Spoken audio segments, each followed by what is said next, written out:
కేంద్ర ప్రభుత్వం ఆంధ్రప్రదేశ్ ఉప ముఖ్యమంత్రి పవన్ కళ్యాణ్ గారి మీద సీరియస్ అయిందని, ఆయన శాఖలో జరిగినటువంటి అవినీతికి సంబంధించి ఒక లెక్క రాసింది అనేటువంటి వార్తలు వస్తున్న నేపథ్యంలో అసలు ఈ వార్తల్లో వాస్తవం ఉందా లేదా అనేది మనం విశ్లేషణ చేసుకుందాం. ప్రస్తుతం మనతో పాటు ఉన్నారు ప్రముఖ రాజకీయ విశ్లేషకులు, ప్రముఖ సీనియర్ జర్నలిస్ట్ సిఎస్ రావు గారు. సార్తో మాట్లాడు.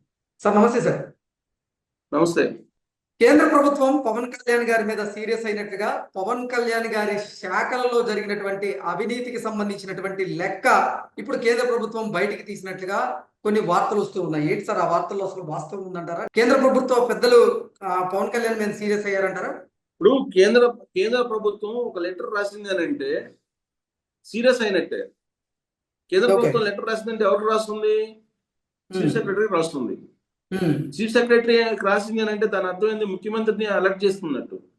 ముఖ్యమంత్రిని అలర్ట్ చేస్తున్నారు అని అంటే ఏ శాఖ గురించి వాళ్ళు సీరియస్ అయ్యారు అని అంటే ఆ శాఖకు సంబంధించినటువంటి మంత్రి అలర్ట్ కావాలి. అలర్ట్ చేస్తుంది. ఇప్పుడు డబుల్ ఇంజిన్ సర్కార్ ఉంది కేంద్రంలో, రాష్ట్రంలో డబుల్ ఇంజిన్ సర్కార్ ఉంది. అయినప్పటికీ ఆంధ్రప్రదేశ్ లో జరిగినటువంటి అవినీతి మీద సీరియస్ అవుతుంది. మీరు ఎందుకు పట్టించుకోవట్లేదు అని.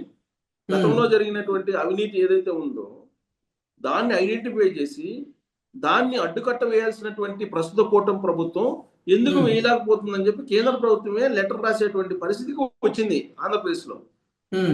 ఆల్రెడీ ఈ మధ్య కాలంలో అమిత్ షా గారు ఆంధ్రప్రదేశ్కి వచ్చిన సందర్భంగా 2019 నుంచి 2024 మధ్యలో విధ్వంసం జరిగింది ఆంధ్రప్రదేశ్ లో అని చెప్పారు ఆయన.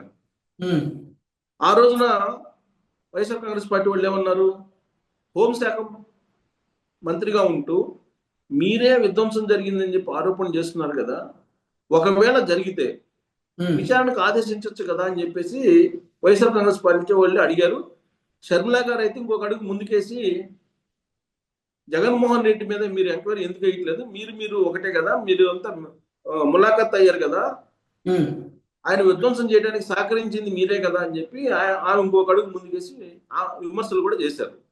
ఓకే. అయితే ఇప్పుడు జరిగినటువంటి తాజా పరిణామం ఏంటంటే పంచాయతీరాజ్ గ్రామీణాభివృద్ధి శాఖకు సంబంధించి కేంద్ర ప్రభుత్వం ఒక లెటర్ రాసింది. ఆ శాఖలో జరిగినటువంటి అవినీతి గురించి, భారీగా అవినీతి జరిగింది, దాని గురించి మీరు ఎందుకు పట్టించుకోవట్లేదని. ఎక్కడ అవినీతి జరిగింది అని అంటే ఉపాధి హామీ పథకంలో భారీగా అవినీతి జరిగింది. ఇప్పుడు కూడా అదే కంటిన్యూ అవుతుంది, మీరు ఎందుకు పట్టించుకోవట్లేదు అని చెప్పేసి సీరియస్ వార్నింగ్ ఇస్తూ వాళ్ళు ఒక లెటర్ రాశారు. దాంట్లో యాక్చువల్గా ఉపాధి హామీ అనేది ఏప్రిల్ నుంచి ఆగస్టు వరకు ఎక్కువగా నిర్వహిస్తూ ఉంటారు. అక్కడ ఫీల్డ్ అసిస్టెంట్లు ఉంటారు, ఫీల్డ్ ఆఫీసర్లు ఉంటారు, తర్వాత అసిస్టెంట్ ఇంజనీర్లు ఉంటారు. వీళ్ళంతా పర్యవేక్షణలో జరుగుతూ ఉంటాయి. దానికి రికార్డు మెయింటైన్ చేయాలి.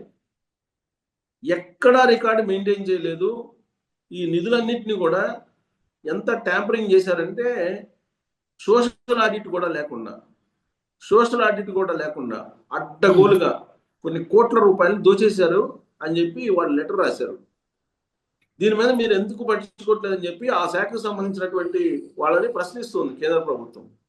ఎలా తోసేశారు అనేది కూడా వాళ్ళు చెప్తున్నారు కేంద్ర ప్రభుత్వం. ఎందుకంటే కేంద్ర ప్రభుత్వం సంబంధించినటువంటి పథకం అది, స్పాన్సర్డ్ అది. సో కేంద్ర ప్రభుత్వం ఉపాధి హామీ పథకాన్ని చాలా ఛాలెంజింగ్గా తీసుకుంది. ఇప్పుడు జనరల్ గా జాబ్ కార్డు ఇస్తూ ఉంటాడు.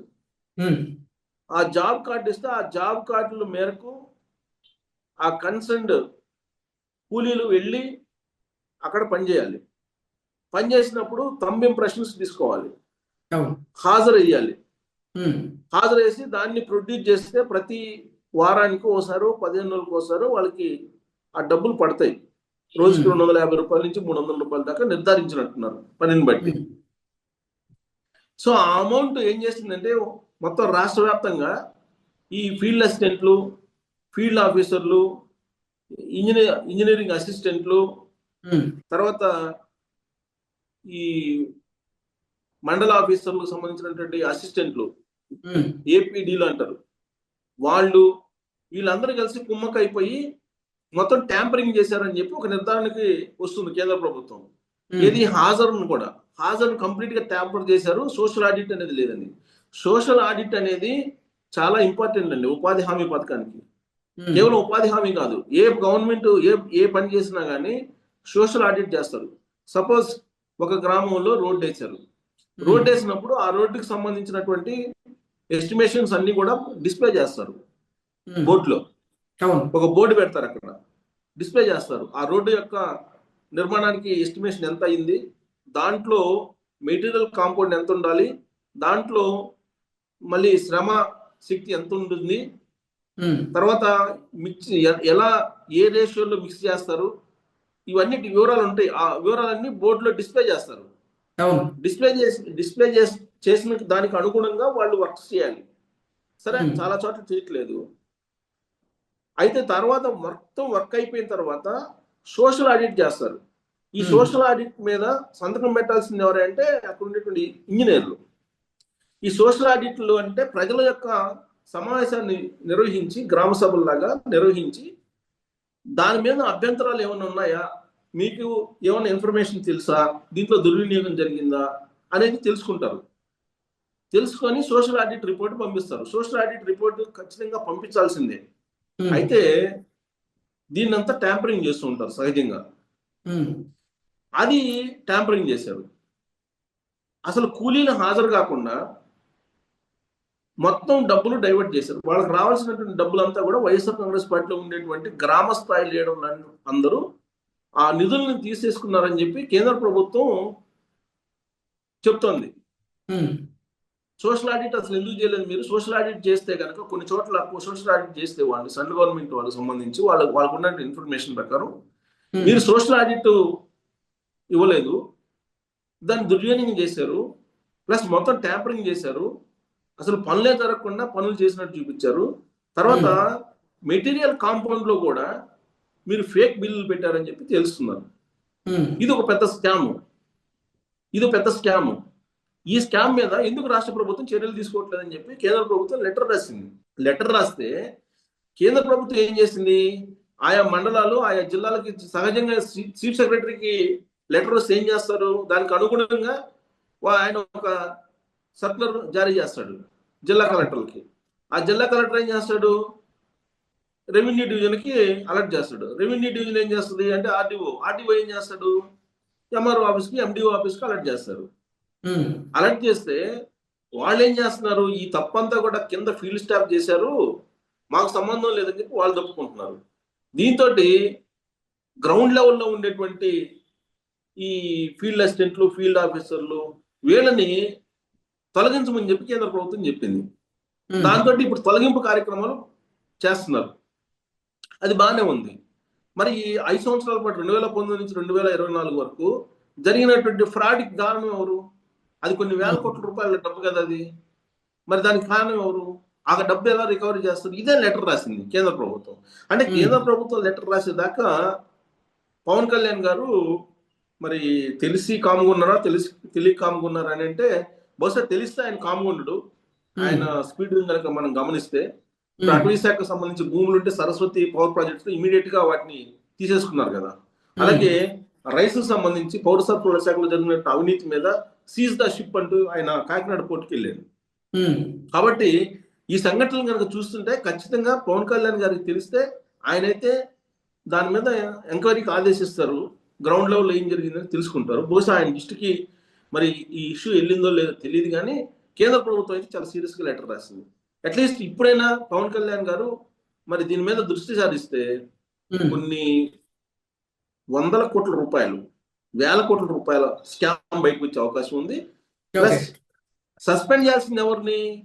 ఫీల్డ్ అసిస్టెంట్లు కాదు. ఆ విధంగా మీరు చెయ్యండి అని చెప్పినటువంటి మండల ఆఫీసర్లు ఉంటారు కదా, వాళ్ళ మీద చర్యలు తీసుకోవాలి. వీళ్ళు ఏం చేస్తున్నారు, ఆ రోజేమో ప్రభుత్వానికి సంబంధించి పెద్దలకి తల్లకి వాళ్ళ ఒత్తిడికి వాళ్ళ మీద ఒత్తిడి తీసుకొచ్చి ట్యాంపరింగ్ చేసి పంపించినా పర్లేదు అని చెప్పి యాక్సెప్ట్ చేశారు. ఇప్పుడేంటి, వీళ్ళేమో నీతిమంతులు, ఆ ఫీల్డ్ అసిస్టెంట్లు లేదంటే ఫీల్డ్ ఆఫీసర్లు ఏమో అవినీతి పరులు అన్నట్టు వాళ్ళని తొలగిస్తున్నారు. సో దీని మీద ఖచ్చితంగా పవన్ కళ్యాణ్ గారు ఒక ఎక్సర్సైజ్ చేయాలి. లేదంటే ఆయనకి చాలా బ్యాడ్ నేమ్ వచ్చే అవకాశం ఉంది. ఎందుకంటే ఇప్పటికే కేంద్ర ప్రభుత్వం రెస్పాండ్ అయింది. రాష్ట్ర ప్రభుత్వం తీసుకోవాల్సినటువంటి చర్యల్ని కేంద్ర ప్రభుత్వం లెటర్ రూపంలో రాతపూర్వకంగా తెలియజేస్తుందంటే రాష్ట్ర ప్రభుత్వం చురుగ్గా లేదనే కదా అర్థం. ఓకే. పంచాయతీరాజ్ గ్రామీణాభివృద్ధి శాఖలో మరి ఇది దాని పరిధిలో ఉండేటువంటి స్కీమ్ ఇది. ఉమ్, మరి అది పర్యవేక్షించాలి కదా, పర్యవేక్షించేటువంటి బాధ్యత తీసుకోవాలి కదా పవన్ కళ్యాణ్ గారు. ఇప్పుడు ఆయన మంత్రిత్వ శాఖ పరిధిని కూడా దాటి హోంశాఖలో అడుగు పెట్టారు కదా, ఆయన జోక్యం చేసుకున్నారు కదా. మరి ఇది ఆయన శాఖ పరిధిలో ఉన్నటువంటి కార్యక్రమం, దీని మీద కూడా చర్యలు తీసుకోవాలి కదా. తీసుకోకపోతే కేంద్ర ప్రభుత్వం మరి ఒప్పుకుంటుందా అంటే, కేంద్ర ప్రభుత్వం ఇప్పటికే సీరియస్ అయింది. ఇప్పుడు కూడా దీని మీద ఎంక్వైరీ చేయకపోతే ఇదేదో లాలూచి వ్యవహారం అని చెప్పి అనుకునేటువంటి ప్రమాదం ఉంది. Okay sir, thank you. Thank you.